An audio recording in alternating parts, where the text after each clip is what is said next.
चलो बात करते हैं कि वेजेस क्या होती हैं। वेजेस एक वो अमाउंट है जो कि एक लेबर को दिया जाता है on daily base payment, right. So wages तो हमें समझ में आया कि क्या होती है। अगर हम इनको ब्रॉड कैटेगरीज में डिवाइड करें तो हमें पता है 3 तरीके से वेजेस कैटेगराइज हो सकती हैं। मिनिमम वेज, लिविंग वेज जो कि अपर लिमिट है, और इन दोनों के बीच में आता है हमारा फेयर वेजेस, राइट।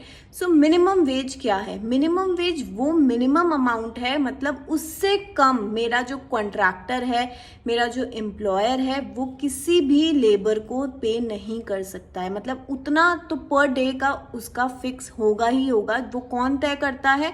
वो मेरी अप्रोप्रिएट गवर्नमेंट तय करती है। किस बेसिस पे तय करती है?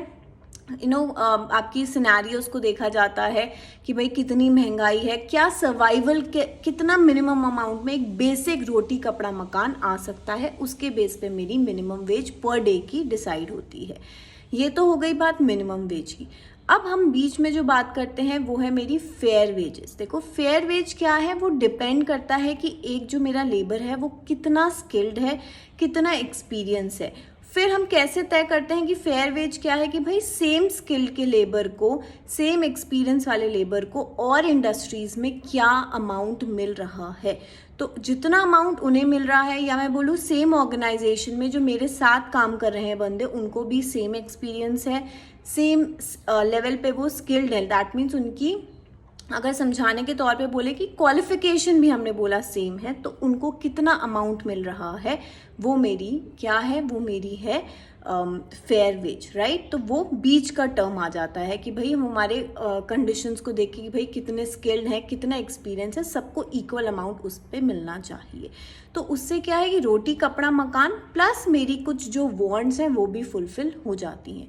फिर अपर मोस्ट कैटेगरी आती है मेरी लिविंग वेज की। वो क्या होता है? तो उसमें क्या है? रोटी कपड़ा मकान तो मेरी मिनिमम वेज पे भी मिल रहा है, फेयर वेज पे भी मिल रहा है, लेकिन लिविंग वेज पे वो अमाउंट मिलता है जिससे मैं अपनी फैमिली नीड्स को भी कंसिडर कर सकती हूँ। दैट मीन्स मैं जो बेसिक नेसेसिटी है, एजुकेशन प्रोवाइड करना अपनी फैमिली में, अच्छा रहन सहन, मैं चीज़ों को अफोर्ड कर पाऊँ एक सर्टेन लेवल तक, वो मेरी है लिविंग वेज। तो 3 कैटेगरीज हमने डिवाइड करी। अब देखो हमने इसको समझने का तरीका क्या है? हम बचपन से सुनते आ रहे हैं कि lower class, middle class, upper class, ये हम सुनते हैं। अब हमें पता है कि हम बोलते हैं कि भाई we are from the middle class, correct. तो अब क्या ये लोअर क्लास हमने बोला मिनिमम वेज इतना तो मिलेगा ही मिलेगा।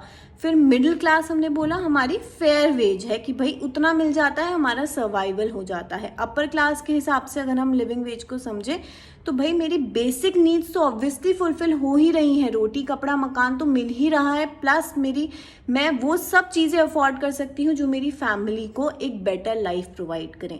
वो सब चीज़ें मतलब बेसिक एजुकेशन हो गया, अच्छा रहना हो गया, ठीक है।